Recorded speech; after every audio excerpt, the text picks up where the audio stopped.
안녕하십니까. 글로바이오 정진웅입니다. 지난 1부에 이어서 오늘 또 2부 딸기 팁번 관련해서 오늘은 좀 심도 있게 들어가는 강의를 좀 해보려고 합니다. 왜 그러냐면 그동안에 우리가 알고 있었던 생각지 못했던 부분에 새로운 걸 하다 보니까 또 기존에 있던 그 어떤 자료들하고 이런 것들하고 또 혼란이 올 수도 있기 때문에 좀 더 확실하게 알려드리는 쪽으로 해서 오늘은 방제까지, 그리고 또 일부가 나가고 난 이후 여러분들께서 관심을 많이 가져주셨습니다. 많은 관심 감사드립니다. 자, 그 전에 우리 모두 구독, 좋아요 누르시고 시청하시면 감사하겠습니다. 구독, 좋아요. 오늘은 제가 이제 관련 논문들하고 보고서를 제가 설명을 직접 드릴 거예요, 보면서. 그래서 먼저 자료들 좀 더 심도 있게 우리가 한번 분석을 해보고, 그러고 나서 기사, 그 다음에 실제 또 제가 지난주 엊그저께 제가 전남 장성을 가서 또 딸기 농가 한 곳을 방문을 해서 역시나 이제 현미경으로 보고 했는데 지난 팁번 현상이 일어나서 아주 왕성하게 활동하고 있는 또 작은 뿌리 파리를 보았고요. 또 방제를 하시게끔 처리를 해드리고 왔습니다. 방제를 어떻게 해야 되는지에 대해서도 고민을 많이 했고 가장 효율적인 방법들을 알려드리려고 좀 준비를 했으니까 일단은 제가 했던 거를 한번 보시죠. 자, 육류중 작은 뿌리 파리가 발생했어요. 금산군. 자, 여기 보시면 여기 사건 현장 조사 내용에 여기 설치해 놓은 노란색 끈끈이 트랩에 많은 작은 뿌리 파리의 성충이 유인 부착되어 있었고, 뿌리에도 유충이 관찰되어 잎이 갈변하고 생육이 부진한 주 원인은 작은 뿌리 파리에 있다고 판단됨. 그렇죠? 주의 환경 관리 철저. 자, 이게 되게 중요한 부분인데요. 자, 어떤 농가들 이렇게 이제 전화가 와서 제가 상담을 해보면 방제를 어떻게 해가지고 잘 잡았다는 거죠. 그런데 또 날라온다는 거예요. 또 우리가 배지나 배드의 걸 다 잡았지만 문제는 또 밖에서 날라오는 부분이 있는데, 우리가 생각을 해보면 이놈들이 꼭 배지에만 알을 깔까요? 좀 그렇지 않다고 보거든요. 날씨가 따뜻한 시절에는 하우스 주변에 두둑이나 이런 데에도 이놈들이 알을 깐다고 봐야죠. 그래서 저랑 통화하셨던 사장님, 그분의 말씀에 의하면 방제를 했는데 또 얼마 안 가서 또 생기더라. 그래서 보니까 그래서 뭐지 하고 바깥에다가 트랩을 설치를 했더니 한 2, 3일 지나니까 그 작은 뿌리 파리가 달라붙지 못할 자리가 없을 정도로 새카맣게 달라붙더라는 거죠. 그래서 이놈들을 응징해야지 라고 하셔갖고 롤로 된 그 트랩을 갖다가 하우스 시작서부터 끝까지 쭉 깔아가지고 역시나 2, 3일 지나니까 달라붙지 못할 정도로 엄청나게 달라붙었다는 거죠. 이 얘기는 다르게 판단하면 실제로 그 바닥, 두둑 이런 데서 엄청나게 날라왔다는 얘기예요. 물론 주변에 축사가 있거나 하면은 거기서 뭐 분변이나 그래서 똥이나 이런 것 때문에 그쪽에 했던 놈들이 또 이쪽으로 날라 들어오거나 할 수 있지만, 그게 없다 할지라도 주변 두둑이나 이런 데에 낙엽이나 이런 것들을 먹기 때문에 거기에도 알을 깐다는 거죠. 그래서 거기서 날라오기 때문에 항상 방제를 하실 때는, 지금 같은 경우에야 뭐 워낙 춥기 때문에 그래도 아마 땅 속에는 살아 있을 수도 있어요. 어쨌든 지금은 좀 덜하기 때문에 안에만 방제해도 크게 뭐 어려움은 없을 수 있지만, 조금이라도 날이 풀렸다 그렇다면은 하우스 반경 10m 안에는 그래도 좀 같이 그쪽에도 방제를 하는 것이 개체수를 줄이는 피해를 좀 더 예방할 수 있는 방법이다. 네, 그렇게 말씀드릴 수 있겠습니다. 트랩도 설치하고요. 주변으로 살포를 해야 됩니다. 그리고 여기 보면 이제 코코피드보다 피트모스에서 많이 발생했다. 그 다음 여기 작은 뿌리 파리, 여기 상토 부분이 과도한 관수 회피해라. 물을 많이 주지 마라 라고 하는 건데, 이 얘기는 작은 뿌리 파리가 습도가 많을 때, 우리 모기 같은 경우도 그렇고 보면은 물구덩이 같은 데다가 알을 까잖아요. 수분이 많을수록 이놈들한테는 살기 좋은 환경으로 바뀌기 때문에 근데 이거는 뭐 크게 어떻게 할 수가 없는 부분인 것 같아요. 배지 같은 경우 뭐 양액 시설 같은 경우는 하루에 몇 번씩 들어가기 때문에 그걸 어떻게 할 수 있는 상황은 아니고요. 더더군다나 이제 뭐 이렇게 멀칭을 안 하신 분들도 계시거든요. 여름을 대비해서. 그렇다면 아주 알 낳기 용이한 상황이 되겠죠. 수경재빗이 익기류 발생 감소시켜라. 이 역시도 익기류 같은 게 있으면 유기물을 먹기 때문에 거기다 알을 꺼할 확률이 높아진다는 거죠. 완숙탭이 사용해라. 이거는 쉽게 해서 똥내가 안 나야 된다는 거죠. 똥냄새 맡고 날라 들어오니까 해라. 뭐 이건 일반적인 사실들이기 때문에 상토 선정의 코코피트보다 피트모스에서 많이 발생한다. 이거는 우리가 상식적으로 알고 있으면 될 것 같지만 실질적으로 또 코코피트가 수확량에도 좀 더 유리한 걸로 보고서가 나와 있습니다. 보통 우리가 새로 배지 안에 이제 코코피트를 설치했다. 그랬을 경우에는 첫 해보단 그 다음 해가 더 수확량이 늘어난다. 보통은 우리가 1년만 사용하지는 않기 때문에, 물론 이것도 이제 염류가 집적되는 부분들은 이제 그다음에 관리나 또는 시작하기 전에 물을 채워서 씻어내는 처리를 좀 해주고 했을 때는 거의 한 96% 재생이 된다라는 또 보고서가 있고요. 피트모스 같은 경우에는 첫 해가 잘 되고 그 다음 해는 좀 오히려 7%씩 10%씩 수확량이 떨어진다는 연구 보고서가 있습니다. 그래서 코코피트보다 피트모스에서 많이 발생한다고 했으니까 코코피트를 사용하면 작은 뿌리 파리 방지에도 도움이 되고 또 장기적으로 사용하는 배지에 얘가 좀 더 유리하지 않느냐. 7%씩 점점 올라갔기 때문에 요즘은 또 복합도 나오죠. 절반씩 하는 것들. 이제 뭐 그거는 현장 상황에 맞춰서 하시되 이거는 그냥 상식선에서 알아두시면 될 듯 합니다.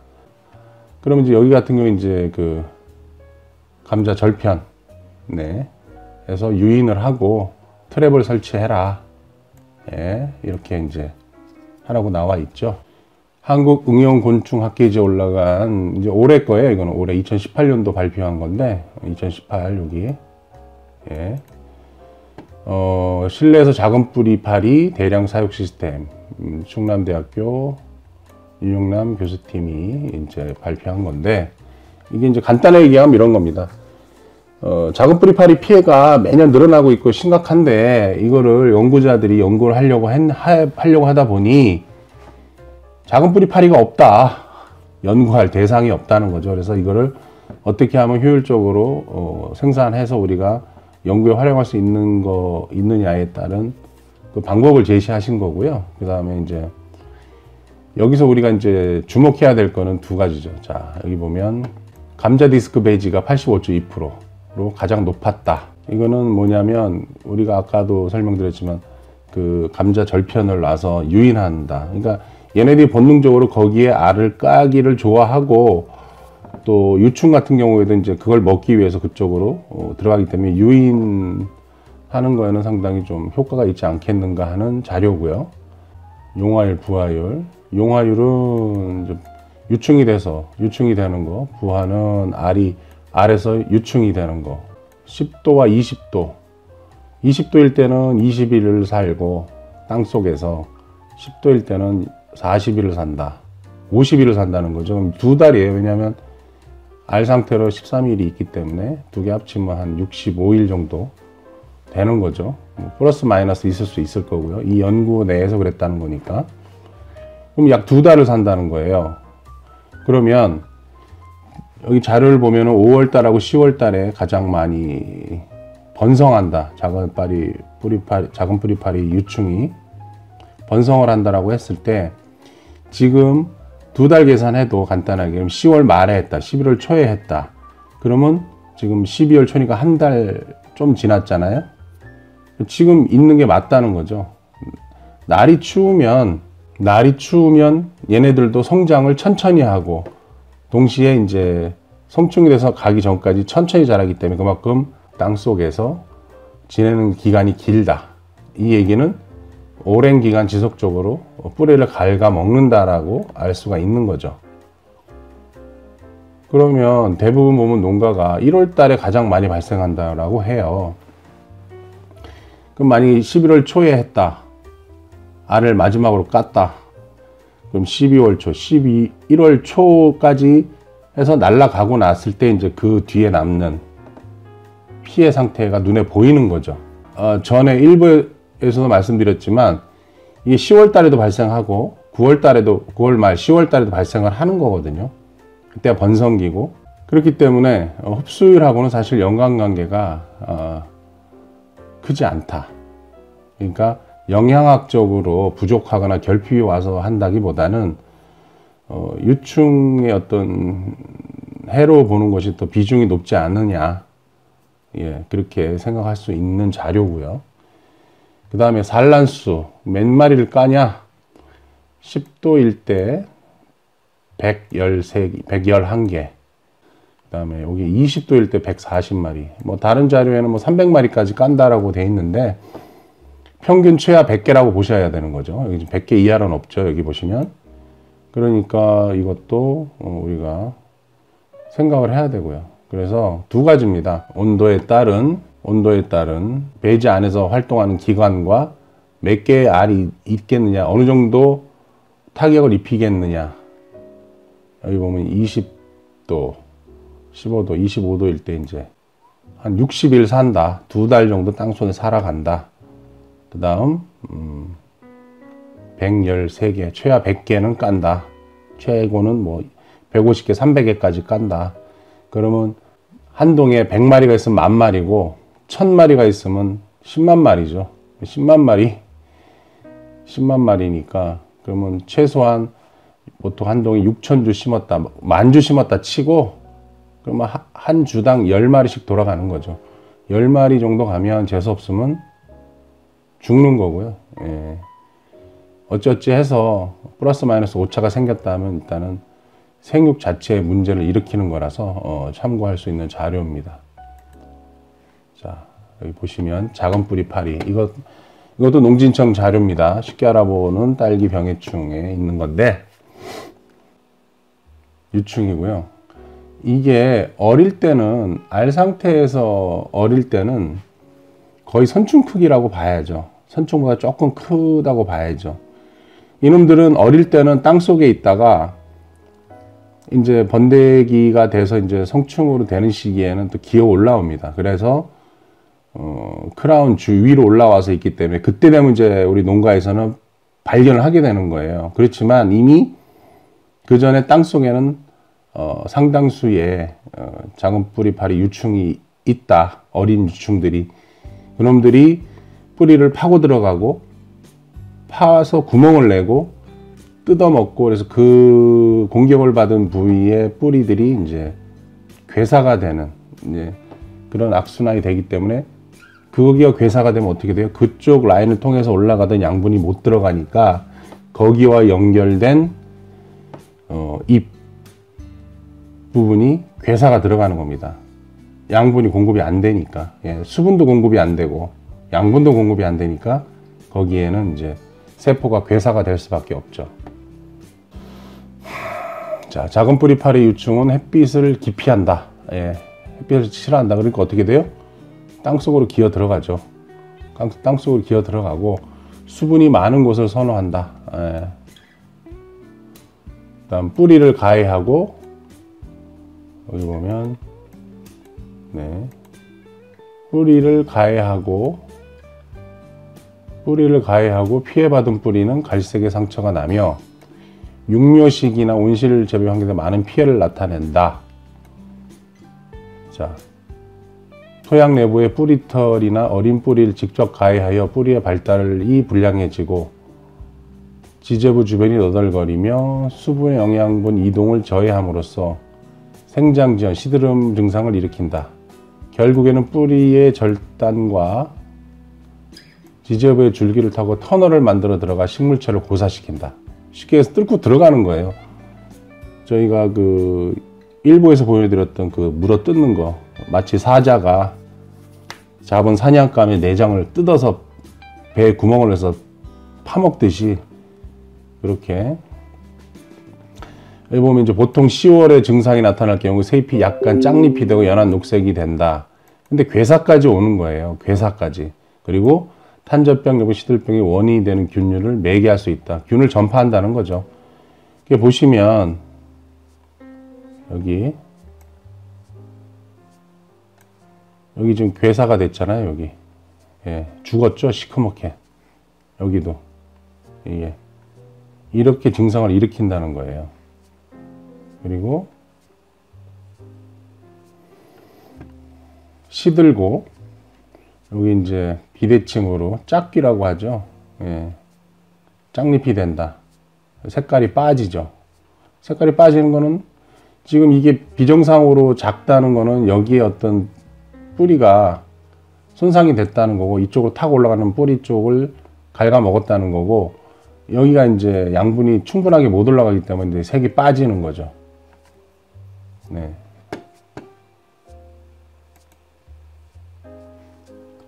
여기 괴사가, 그 다음 탄저끼, 예. 갈변 일어나고, 여기 좀 물르죠, 여기? 물르잖아요. 예. 왜 물를까요? 양분이 못 올라가는 거예요. 여기가 양분이 결핍이죠, 결핍. 근데 뿌리가 손상이 돼서 한 거죠. 그런데 여기에 예를 들어서 뿌리를 강화시키는 약재를 쓴다 라고 했을 때 그 약재를 써서 뿌리가 자라는 것보다 이놈들이 뜯어먹는 게 더 강하기 때문에 이제 버티는 정도이지 어떤 결과물을 못 만들어내는 좀비 형태가 되는 거죠, 이게. 쉽게 얘기해서. 그래서 보면 이제 뭐 갈변된다 이런데 파고 들어가서 균이 접종이 되면 이런 식으로 이제 파고 들어가는 거죠. 왜냐하면 뿌리털은 여기에 있잖아요. 이렇게 360도 이렇게 되겠죠, 원통형으로. 그러면 여기를 뜯어 먹는다, 이거랑 상관없이 여기를 뜯으면 이쪽 라인이 가는 거고, 만약 이게 이제 껍데기가 여기가 있다 치고 3D로 이렇게 돌아서, 그러면 저 펜으로 만약에 이렇게 돌아서 이제 껍데기가 있다 치면 여기를 건드렸다. 그럼 여기로 이렇게 올라가는 라인이 영양분이 충분히 공급이 안 되겠죠. 그쪽 부분이 괴사가 되는 거예요. 동시에 이렇게 탄저나 여러 가지 병균들을 이렇게 퍼뜨리는 거죠. 이게 파고 들어간 것 같아요. 여기 탄저. 자, 생활사를 보겠습니다. 2개에서 10개 덩어리로 산란하고 모두 100개에서 300개 알을 낳는다. 네. 자, 10도 저온에서는 3개월까지 걸린다. 네, 3개월 생활한다는 얘기죠. 자, 딸기에서 많이 발생되는 시기는 5월과 10월이며 고온과 건조가 쉽게 이루어진 여름철에만 밀도가 준다. 이게 얘네가 이제 고온에는 좀 약해요. 고온에 약해서 건조하고 고온, 예. 한여름 땡볕에서는 건조하죠. 그때는 조금 개체수가 줄어들죠. 그래서 온도가 적당하고 습도가 적당한 5월과 10월에 많이 발생하는 거죠. 이거는 뭐 물리적으로 예상이 되는 거죠. 네. 그래서 중요한 게 있죠. 자, 가해 작물, 우리가 이제 딸기를 중심으로 하고 있지만 딸기뿐만 아니라 여기 보면 21종의 다양한 작물에 가야 한다. 뭐 오이, 메론, 수박, 애호박, 토마토, 고추, 파프리카, 화해류, 생강, 천궁, 작두콩, 신선초, 둥글레, 소나무, 해송 등등. 그래서 이제 트랩을 여기 예찰하는 방법에 이제 트랩을 놓고 트랩이 잡는 역할도 하지만, 예를 들어서 내가 다 방제를 했다라는 시점 이제 생각을 하고, 그럼 관찰하려면 트랩을 설치해 놓고 이제 관찰을 하는 거예요. 붙으면 아직도 안 죽었구나. 아직도 안 죽었구나 생각하시고 또 방제를 해야 되겠다라는 생각을 하셔야 되는 거죠. 여기 보면 이제 트랩당 500에서 100마리 정도면 모종 고사율이 30%가 나온다는 거죠.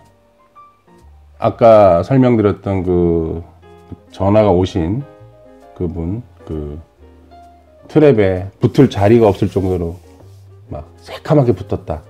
이러면 모종이 죽는 거라고 보셔야죠. 지금 뭐 15일 날 제가 이제 장성에 가서 농가를 이제 보면서 또 몇몇 분 이제 전화 주신 분들 통화를 해보면 자기 아시는 지인은 지금도 뽑아내고 있다. 계속 땜빵하고 있다. 예. 대한민국 농가사님들은 부지런한 거 사실입니다. 보통 사람들 같으면 두세 번 하고 나면 지쳐서도 못 하실 텐데 끝까지 포기하지 않고 그거를 보식을 하면서 하신다는 게 참 한편으로는 안타까우면서도 그분들에게 박수를 보내드리고 싶습니다. 네. 힘내시라고요.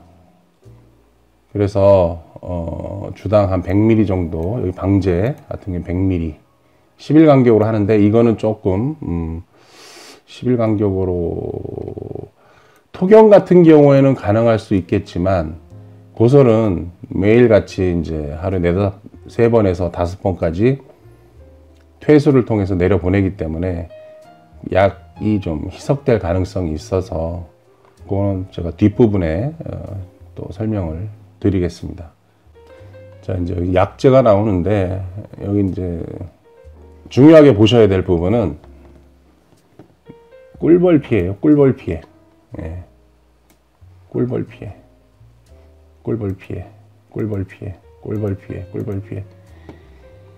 자, 그래서 꿀벌이 아마도 한 이틀에서 조금 더 하면은 한 일주일까지도 활동을 안 하는 경우가 생기거든요. 그래서 지금 상태에서는 꿀벌이 피해가 없는 약재를 쓰시는 게 도움이 되실 거예요. 그게 뭐냐? 요거 단용으로.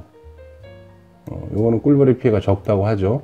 요놈도 적다고 하는데 요놈도 얘도 경농, 얘도 경농이에요. 나머지 것들은 제가 알고 있기로는 전부 꿀벌에 대한 독성이 있습니다. 네, 그래서 얘는 그럼 얘랑 차이가 뭐니? 아마 농약관 가면 얘를 권할 거예요. 이놈을. 왜냐면 이게 새로 나온 거고 가격이 좀 비싸요. 그런데 효과를, 그러니까 돈을 떠나서 효과를 보면 얘는 키틴질 합성을 저해서 탈피를 억제한다는 거죠. 그리고 약효를 나타내는 건데 이거 좀 늦다는 거죠. 늦어. 그러면 그냥 유충 상태로 계속 가는 거예요. 얘는 오히려 더 피해가 커질 수가 있을 수도 있죠.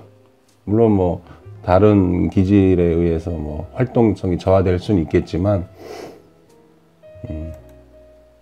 키틴질 합성을 저해야 탈피를 억제한다. 네. 근데 얘는 침투성 약재예요. 그래서 맞으면 그냥 죽는 거예요. 예. 꿀벌의 영향이 적다. 네. 험하게 작용하여 이상 흥분이 전신의 경련과 마비 증상. 못 뜯어먹게 만드는 거예요. 예. 그래서 이놈이 좀 효과적이지 않겠는가. 네. 그렇게 보고 있습니다. 자, 그러면 기사 한번 볼까요? 네. 화해류 대표 작은 뿌리파리 잡아라. 쭉 보면 겨울철 기온이 높고 습도가 높을 때 많이 발생하는데 화해도 심각하거든요. 네, 재배를 포기하기도 한다. 작은 뿌리파리는 토양 속에서 피해를 주기 때문에 방제 시가 늦어지면 피해가 증가된다. 잔뿌리를 자르거나 원뿌리 내로 들어가 조직을 갉아먹는다. 아예 뿌리 속으로 파고 들어간다는 얘기죠. 국은 화해율에서는 알뿌리를 갉아먹어 썩겨야 꽃과 알뿌리 생산을 떨어뜨린다. 네.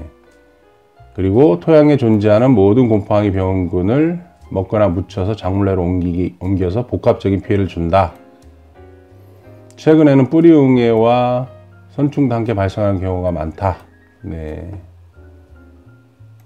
먼저 시설 환경을 조절해라. 이끼가 많다는 거는 유기질이 많으니까 이놈들이 거기에 깔 확률이 올라가는 거고요. 물적 방제는 정식 관계 끈끈이 트랩 설치해라. 농약, 화학 농약 사용해라. 그다음에 여기도 썩었죠. 여기 보시면 썩었단 말이에요. 이게 이렇게 해서 죽는다는 거예요. 잦은 살충제 사용을 장고에 저항성이 생기 효과 떨어진다. 그런데 이제 이거는 저항성이 생기는 것도 생기겠지만 제가 볼 때는 사용법에 좀 변화를 줘야 되지 않느냐. 사용법에 의해서 효과가 좀 떨어지는 거다라고 저는 이제 보고 있습니다. 이게 작은 뿌리팔이고 이게 천적을 이용해서 하는데 좀 느려요. 느리다고 봐야죠. 아니면 처음서부터 적용을 해서 아예 예방 차원으로 만든다라고 하면 이것도 상당히 효과적일 거라는 생각이 듭니다. 자, 다음 거 한번 볼까요? 월간 원예에 올라와 있는 거. 작은 뿌리팔이 더 이상 마이너 해충이 아니다. 네.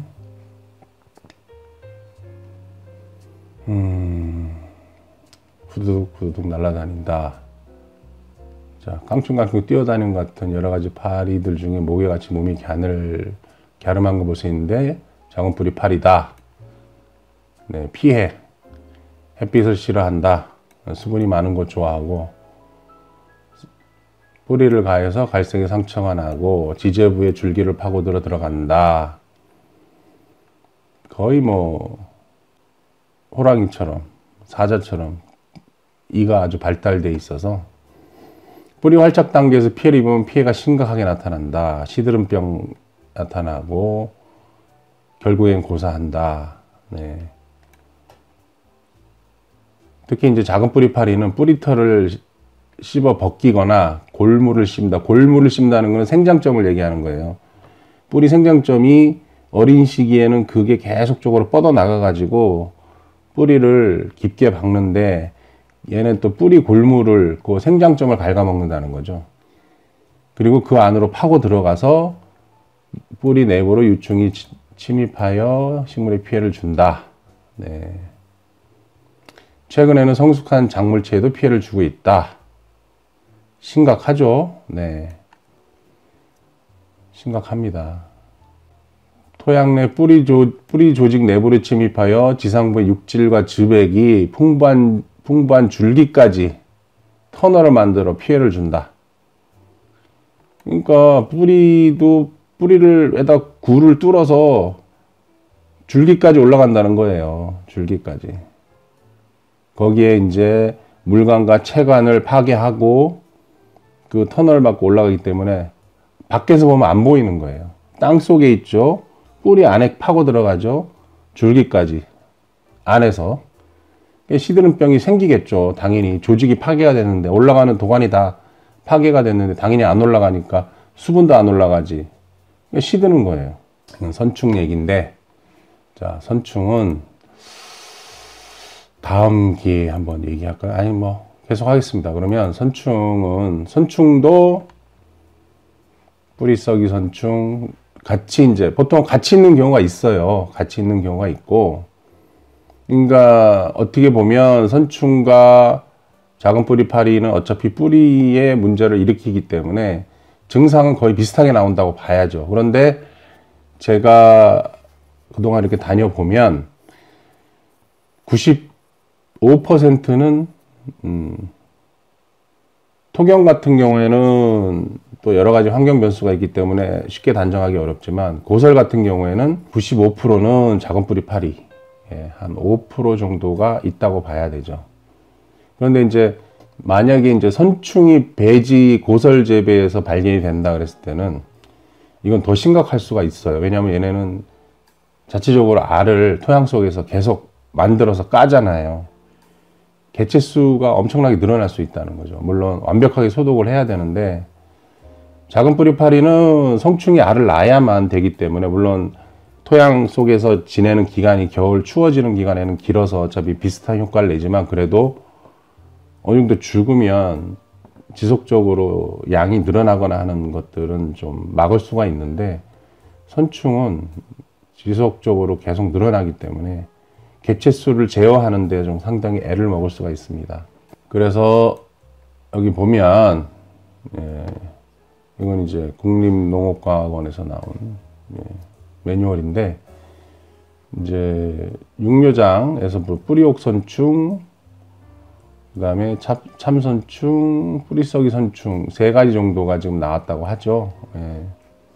이것도 좀 비슷한데 얘 같은 경우에는 보통 선충은 물에 약해서, 고설 같은 경우에는 아예 물을 과습을 시켰다가 뺐다가 과습시켰다 뺐다 이런 식으로, 그 다음 pH를 갑자기 높였다 떨어뜨렸다 이런 방식으로 스트레스 주면 이놈들이 조금 방제가 되는 예, 그게 있죠. 일반 화학적인 처리와 같이 환경 변화를 주면서 하면 좀 많은 효과를 보실 것 같습니다. 근데 이제 선충 같은 경우에는 이제 모주에서 올 수가 있죠. 모주에서 잎선충 같은 경우에는 그 러너가 빠져나오는 단계에서부터 그 선충이 달라붙어서 내려와서 이제 확산이 되는 이제 그런 경우가 있기 때문에 모주를 잘 소독을 하셔야 됩니다. 모주를 소독을 하려면 어떻게 해야 돼요? 배지를 잘 관리를 해야 되겠죠. 철저하게 소독을 하셔야 됩니다. 배지는 물도 채우고, 물 채워서 익사시키고 거기에 이제 또 과산화수소 같은 거 소독을 해서 완전히 죽이는 쪽으로 해서 깨끗하게 하고, 그 다음 이제 모주 관리를 할 때 요 이제 뒤에 나오겠지만 딱 2가지죠. 2가지. 네마킥하고 그다음 선충탄이죠. 이 2가지 성분이 있는데, 딸기 잎선충 같은 경우에 배지가 중요하거든요. 배지가 여기 보시면 여기 구침, 요게 이제 이렇게 팍 튀어나와 가지고 뿌리에다 딱 쳐박고 흡즙을 하는 거예요. 이놈들이 흡즙을 하는데 얘네는 개체수가 늘어날 수 있기 때문에 좀 위험하긴 한데, 보통은 이제 이놈들이 기공을 통해서, 그러니까 줄기를 타고 가서 수분이 많을 때 줄기를 타고 가서 줄기 기공으로, 줄기에도 기공이 있습니다. 잎에도 있고요. 거기를 기공으로 파고 들어가서 그 안에서 생활을 합니다. 그래서 보시면 신엽이 비틀리거나 주름이 시작하고, 신엽이 비틀리거나 주름이 시작하고 표면이 거칠고 녹록색으로 변화, 가장자리가 꼬부라지는 증상. 네.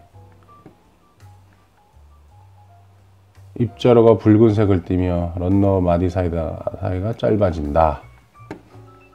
네. 상태가 별로 안 좋죠. 여기 보시면 네. 딱 봐도 상태가 별로 안 좋아요. 네. 그래서 1세대 한 2주 걸린다. 7, 8월에, 겨울에는 한 달 정도 걸린다고 합니다. 네. 방제는 이게 온탕 침법인데 실질적으로 보고서 보면 냉탕이 더 효과가 있다고 합니다. 냉탕 2가지예요. 요거 하고 요건데, 얘를 꿀벌에 피해 있죠. 네. 그래서 얘는 잎제, 그러니까 뒤에 이제 나오겠는데, 요 놈이 그나마 딸기 잎선충에는 효과가 있다 라는 연구 보고서가 있습니다. 얘도 효과가 있는데 얘 역시도 이제 적용법에 대해서는 한번 또 뒷부분에서 한번 설명을 다시 드리도록 하겠습니다. 다시 이제 아까 작은 뿌리파리도 그랬고, 작은 뿌리파리 같은 경우에도 관주를 한 다음에 위에 날아다니는 놈들, 그 다음에 크라운 위에 올라와 있는 놈들도 같이 방제를 하셔야 됩니다. 네, 이놈들도 마찬가지고요. 요거는 여기 나와 있는 매뉴얼을 기준으로 이따가 다시 한번 설명을 드리겠습니다. 지상부, 외부 또는 내부에 기상하는 기종으로 잎이 얇은 수막으로 덮여있을 때, 그러니까 예를 들어서 온도 차로 인해서 결로가 생겼거나 했을 때 그 외부에 그 수막을 타고 헤엄쳐서 이동해서 숨구멍 통에 들어간다. 기공으로 들어가서 잎에 침입한다. 딸기에서는 외부 기생이다. 접힌 꽃뿌리나 포복지 눈 안에 생존하고 있다. 예. 딸기에서는 외부다. 그러니까 이건 옆면 처리를 해줘야죠. 옆면 처리를. 네, 옆면 처리. 하지만 땅 속에 있을 수도 있기 때문에 잎선충 같은 경우는 옆면 처리하지만 땅 속에도 있을 수 있기 때문에 양쪽으로 다 해주셔야 됩니다. 요게 이제 쉽게 얘기해서 여기 경상북도 농업기술원에서 보면 이렇습니다. 요게 그 선충탄 성분이에요. 요거 5% 잎제를 냉탕 침법으로 했더니 유제는 옆면 처리하고 다이아진원 정식 100일로 98%가 감소됐대요. 가장 방제율이 높았다는 거예요. 냉탕 침법이에요. 냉탕 20도에서 온탕도 하고 냉탕도 했는데 냉탕일 때 효과가 좋았답니다. 냉탕일 때. 냉탕 침지 처리구의 자면은 무처리에 비해 감염률이 90% 낮고 선충밀도는 98% 감소되었다. 네. 그 다음에 냉탕 침지 처리구는 자묘의 수와 무게도 무처리에 비해서 2배 가까이 많았다. 당연하겠지. 선충이 활동을 안 했으니까. 반대쪽에서 무처리구에서는 선충이 활동을 했을 거 아니에요. 그렇겠죠. 예, 그렇습니다. 그래서 지금 현재 요 성분은 국내에 나와 있는 건 선충탄밖에 없어요. 요 성분. 선충탄 잎제를 사서, 자, 그럼 다시 정리할게요. 자, 고설 같은 경우 배지 소독을 하고, 확실하게 하고, 그 다음에 모주를 여기 요 성분, 선충탄에 침지를 하고, 한 다음에 그거를 살포를 해주고, 그러고 나서 거기서 받은 자묘를 그것도 제가 볼 때는 한번 침지 처리를 해서 살균을 해야 될 겁니다. 살충을 해야 될 겁니다. 그렇게 해서 본포에 들어가게 되면 제가 볼 때는 선충 관련해서는 예를 들어 중간에 몇 주가 죽었는데 출처를 확실하게 알 수 없는 무언가를 갖고 와서 심었을 때 거기에 들어와서 퍼질 수는 있을 수 있겠으나, 그래서 이제 가장 좋은 거는 본인이 자가 육묘를 하는 게 가장 좋죠. 왜? 얘네들은 자라는 시절서부터 그 환경에 적응돼서 올라왔잖아요. 근데 외부에서 왔다 그러면 그쪽 지역에 적응했던 게 이쪽으로 다시 적응하는 시기가 있기 때문에, 예, 그런 차원에서는 자가 육묘가 좋을 것 같습니다. 네. 그런데 이제 자가 육묘 하는 것도 기술적으로 어렵다, 뭐 이렇게 생각을 하고 불편하기 때문에 못 하시는 분들이 계신데 시간도 없고, 그 부분은 뭐 앞으로 또 설명을 올리겠습니다. 예. 하면 됩니다. 안 되지 않고요. 네, 됩니다. 작은 뿌리팔이 이제 확인 들어가는데요. 그리고 이제 중간중간 이게 좀 오픈돼 있잖아요. 좀 날아다녀요, 작은 뿌리. 그러면 절편을 감자 절편 있죠? 그거를 중간중간에 하나씩 놓고 그걸 10일에 한 번씩 교환을 해주세요. 거기다 알을 까거든요, 여러분들이. 네, 한 마리가 150마리까지 까요. 이 온도가 20도가 되면. 그래서 그게 20일 사이클인데 겨울에는 한 60일 정도 땅속에서 유충이 이걸 뜯어먹다가 날아가거든요. 그리고 한 10일 정도 알 까고 나서 10일 되면 유충으로 변해서 안에서 또 까고, 그리고 2달 동안 까요. 그러면 지금 있다는 거는 실적으로 이게 10월 말에 들어와 있는 놈들이에요. 그러죠.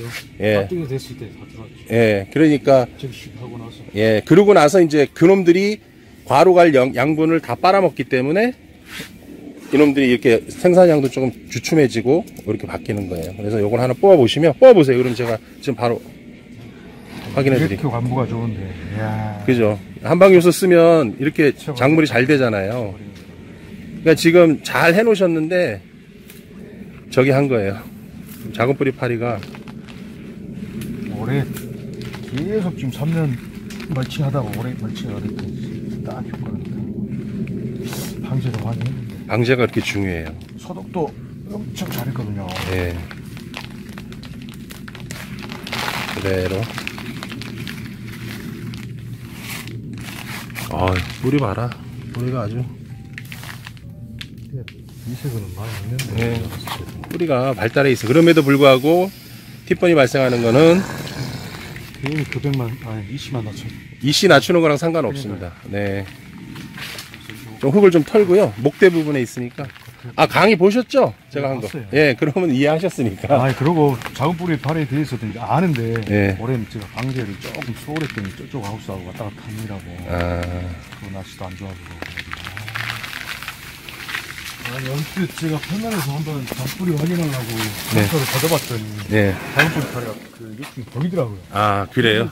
제가 그 사장님을 이제 뵈려고 했잖아요. 처음에 이 아까운 광고.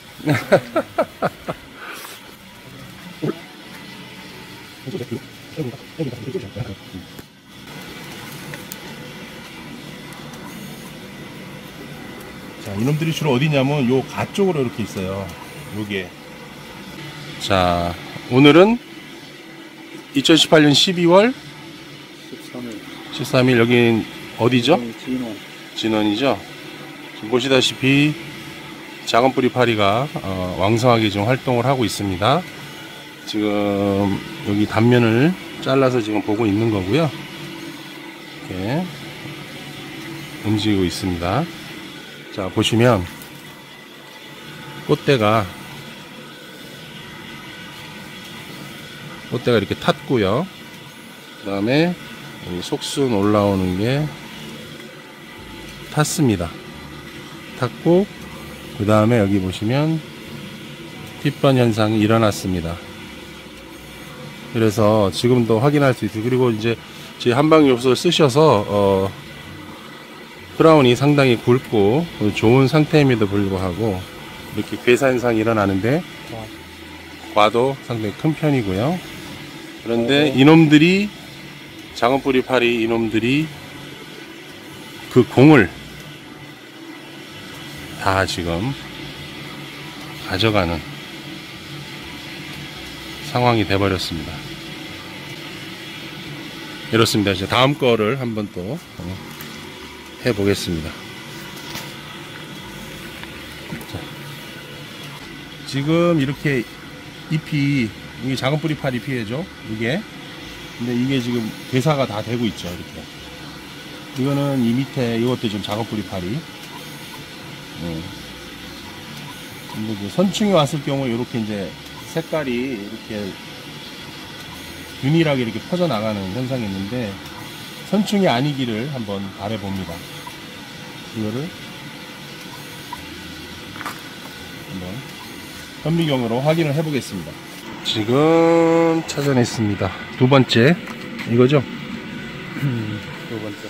두 번째 이제 이렇게 이제 작은 뿌리 파리 형태가 있는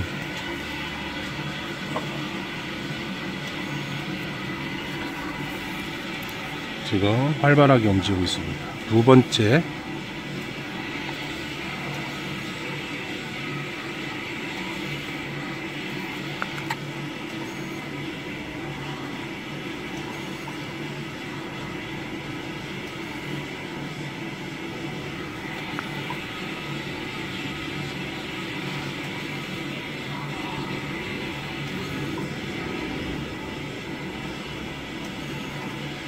지금 열심히 뜯어먹고 있습니다.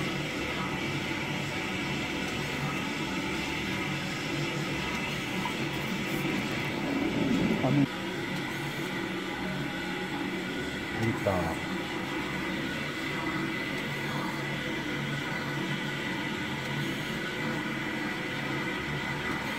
이렇게 활발하게 움직이니까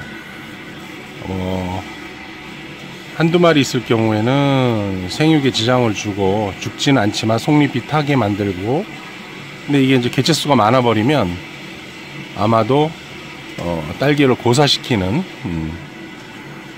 그런 상황으로 만드는 것 같습니다. 오늘 이제 이렇게 나오는 거, 그다음에 꽃대가 하는 거 전부 다 둘 다 지금 작은 뿌리 파리가 있을 거라고 보고 저희가 테스트에 들어갔습니다. 그리고 아까 보셨다시피 작은 뿌리 파리가 있었죠.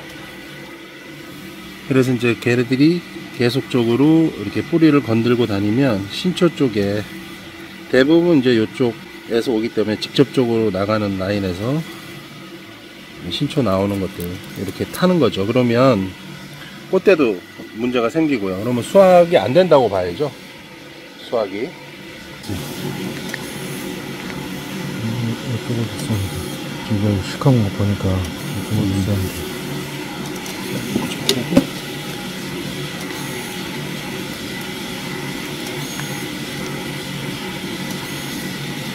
여기가 뿌리가 이렇게 시커멓다는 건 갉아먹었다는 뜻이에요? 네, 잘 보셨죠? 그럼 마지막으로 제가 정리를 다시 해드리겠습니다. 자, 방제는 첫 번째, 배지 소독을 철저하게 해야 됩니다. 물 소독, 살균제까지 첨가를 해서 선충 같은 경우에는 물에 익사를 하기 때문에 물을 배지 안에다가 퇴수를 잠그고 물을 가득 채워서 살균제를 같이 투입을 해서 하게 된다면 거의 뭐 전멸할 겁니다. 그 배지를 좀 씻어주는 작업을 한 2, 3회 정도 더 반복을 하시면 됩니다. 소독이 끝난 거고요. 그와 동시에 이제 그 모주를 아까 말씀드렸던 선충탄 잎지를 토양에다가 섞어주고 그걸 또 냉탕 침지를 해서 모주를 정식을 해서 거기서부터 이제 연면 처리도 한번 해주고요. 그렇게 해서 키워나가기 시작하면 자묘에서는 거의 잎선충 같은 경우에는 생기지 않는다라고 했으니까, 물론 그 모주 배두도 소독을 철저히 해야 되겠죠. 그러고 나서 모주를 키워서 박을 때도 제가 볼 때는 한번 소독을 해서 꼽는 게 낫지 않느냐. 네. 그렇게 해서 조절을 하시고 나서 정식을 하고 나면 그때서부터는 이제 작은 뿌리파리를 관리를 들어가셔야 됩니다. 그때에도 생길 확률이 높죠. 그때는 막 사방이 날아다니고 걔네들이 와서 알을 깔 거기 때문에요. 그렇다면 아까 보셨듯이 이놈들이 그 뿌리털이나 아니면 그 뿌리 끝 생장점, 뿌리 골무 부분을 공격을 하기 때문에 그 정식하고 나서 한 달에서 한 달 반이 가장 중요한 시기입니다. 그때 관리가 전체 관리의 한 60% 이상 차지한다고 저는 보고 있습니다. 그때가 가장 약한 시기고 그때 뿌리가 뻗어야 되는데 작은 뿌리파리 유충들로 인해서 뿌리가 손상이 된다면 죽어나는 상황이 벌어질 수도 있습니다. 끔찍하죠. 정식을 하자마자 트랩을 설치하고 이놈들이 조금이라도 날아다닌다 라고 트랩에 달라붙는다 하면 있는 거잖아요. 그럼 걔네들이 알을 깠다 해도 약 한 정식하고 나서 일주일 후에서부터는 방제를 한번 들어가야 됩니다. 그 알에서 부화된 것들이 나올 수가 있죠. 그래서 그때 방제를 해 주셔야 됩니다. 그러고 나서 위에도 연면초에서 날아다니는 거를 죽여야 되고요. 그와 동시에 깨끗하게 만든 배지이지만 결국은 또 밖에서 날아 들어오거든요. 그렇다면 방제를 하실 때 주변도 같이 해주셔야 됩니다. 하우스 반경 10m에 있는 두둑이나 유기물이 쌓이는 낙엽이나 풀 같은 게 쌓여 있는 그쪽에다가 연면살포를 해주시고 또 흠뻑 땅속에 스며들게끔 그 약재를 주셔야 됩니다. 그리고 안에가 잡혀 있다면 정기적으로 그 주변만큼이라도 일주일에 한 번 정도씩은 방제를 하시는 게 좋을 것 같습니다. 예, 그 다음에 옆에 열었을 때 방충망을 좀 좁지만 방충망을 설치를 하고, 그 다음 여름에 그때 당시 이제 온도가 문제가 된다면 수막을 활용을 해서 온도를 좀 떨구고 환풍기를 작동을 시켜서 강제 환기를 좀 시켜주는 쪽으로 그렇게 해서 방제에 힘을 쓰셔야 됩니다. 그 시기에 방제를 놓쳤다. 그래서 그놈들이 계속적으로 뿌리를 공격을 했다라고 하면은 죽어 나자빠지는 상황이 되는 거죠. 왜냐하면 얘네들이 뿌리도 활착이 안 됐고 어린 시기이기 때문에 저항력도 약하고 해서 그거로 인한 피해가 심각하게 벌어질 수 있습니다. 그래서 계속 죽어서 뽑는다, 죽어난다 하는 것들은 다 거기서 온 거고요. 그래서 제가 볼 때는 지금처럼 정확하게 자가육묘를 하는 게 가장 안전한데, 예를 들어 죽어갖고 보식을 할 경우 사다 썼다. 근데 그쪽 관리가 어떻게 되는지 알 수가 없잖아요. 그렇기 때문에 그걸 사오시더라도 똑같이 침지나 이런 살균 소독을 철저하게 하시고 심으시고 나서도 계속적인 모니터를 하셔야 됩니다. 그렇게 해서 뿌리가 활착될 때까지, 정식하고 한 달 반일 때까지는 크라운을 키우는 작업, 2화방, 3화방을 나오게끔 하는 밑작업 동시에 일어나야 되고요. 그다음 뿌리도 당연히 강화시키는 프로그램을 적용을 해야 되겠죠.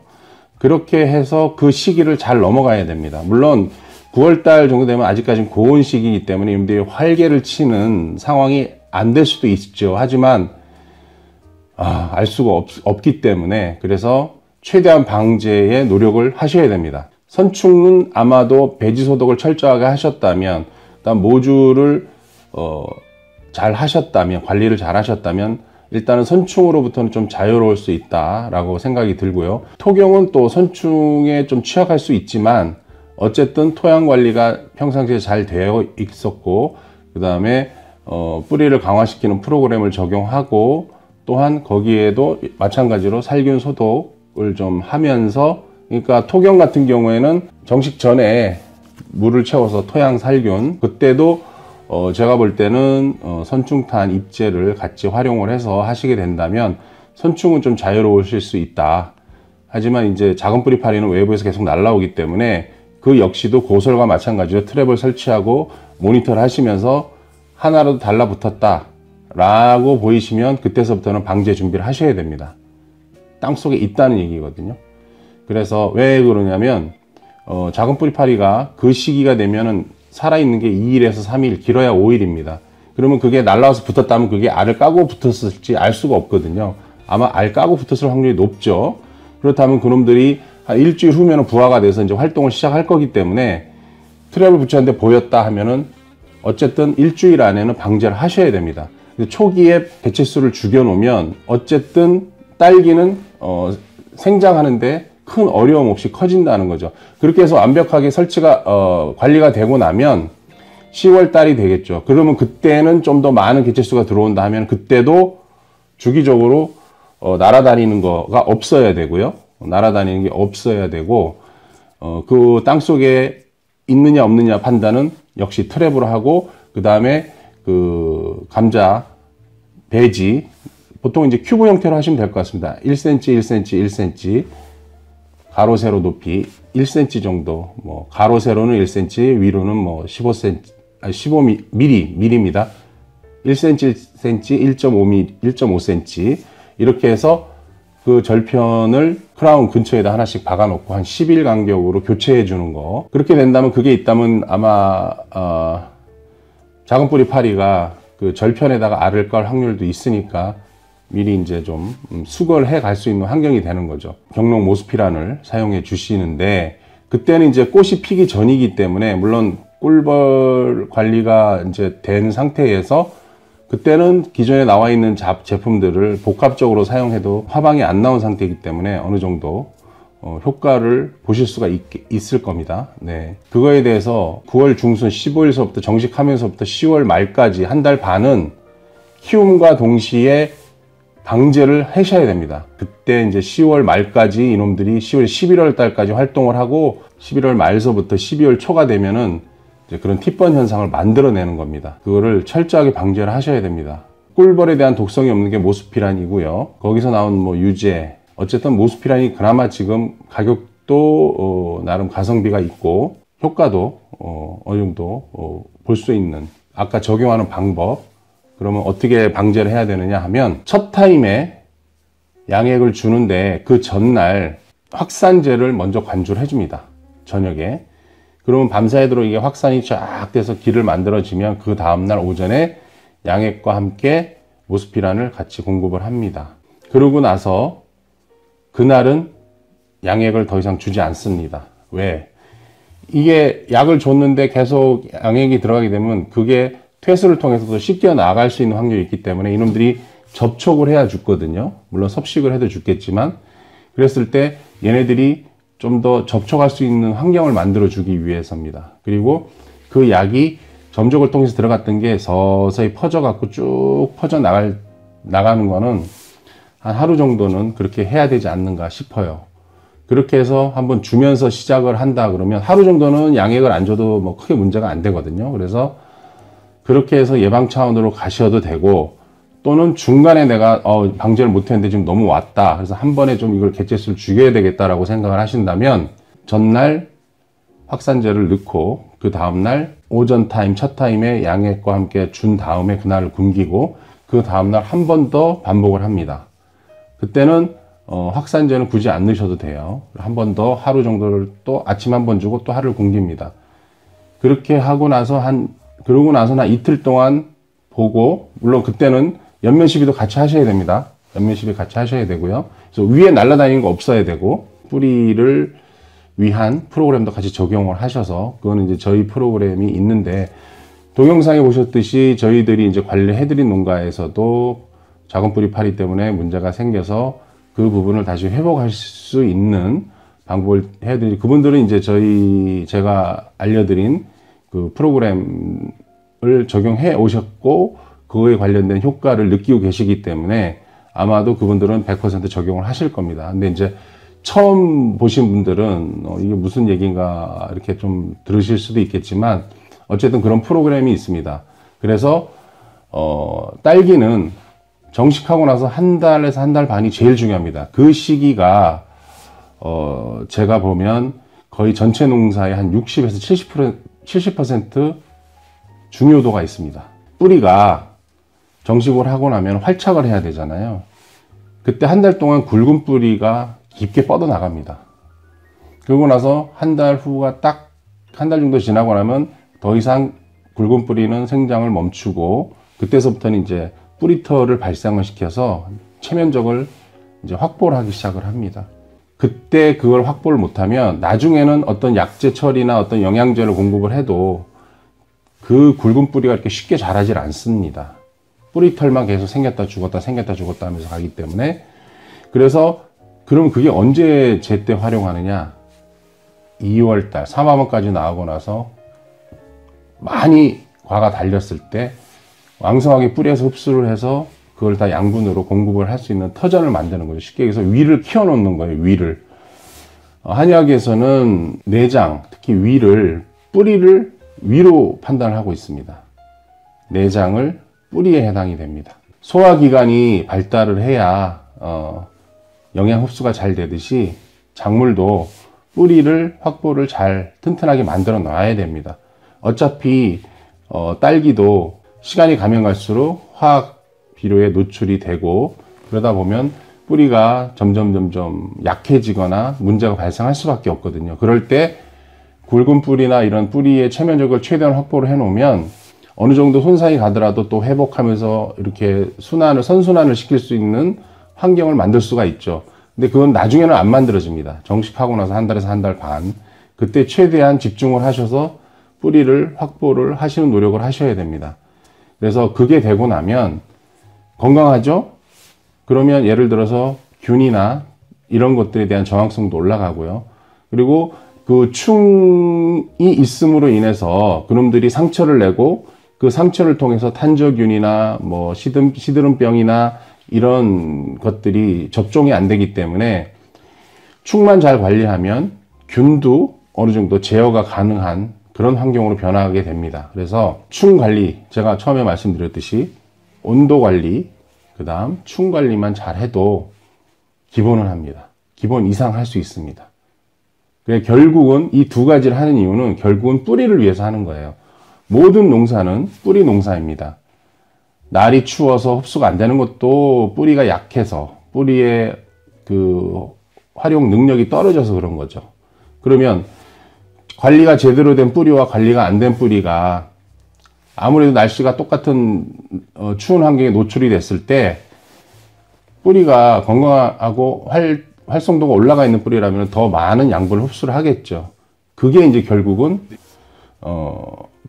수확량으로 이어지는데, 그 상황에서 작은 뿌리가 그 뿌리를 제대로 활동을 못하게끔 방해 작업을 하는 거죠. 지들이 먹고 살라고 뿌리를 갉아먹고 있는 거죠. 추위를 견디기도 버거운데 작은 뿌리 파리까지 와서 자꾸 괴롭히니까 이놈들이 정상적인 수확량이 안 나오는 겁니다. 그 개체수가 더 많아져서 최대점 이상이 돼버리면 죽는 거고요. 결과적으로는 어릴 때는 몇 마리 없어도 약하기 때문에 죽고, 커서도 죽거나 시들거나 하는 경우가 생기죠. 충을 방지하는 게 아주 중요합니다. 아까 보셨듯이 21가지 종에 의해 어떤 피해가 발생하고 있다 보셨죠? 예, 그래서 이 부분은 상당히 심각하게 생각을 하셔야 되고요. 그래서 그렇다면 선충과 작은 뿌리 파리가 있다라고 했을 때는 작은 뿌리 파리부터 먼저 방제를 하고 그 다음 선충을 방제를 하시는 게 맞고요.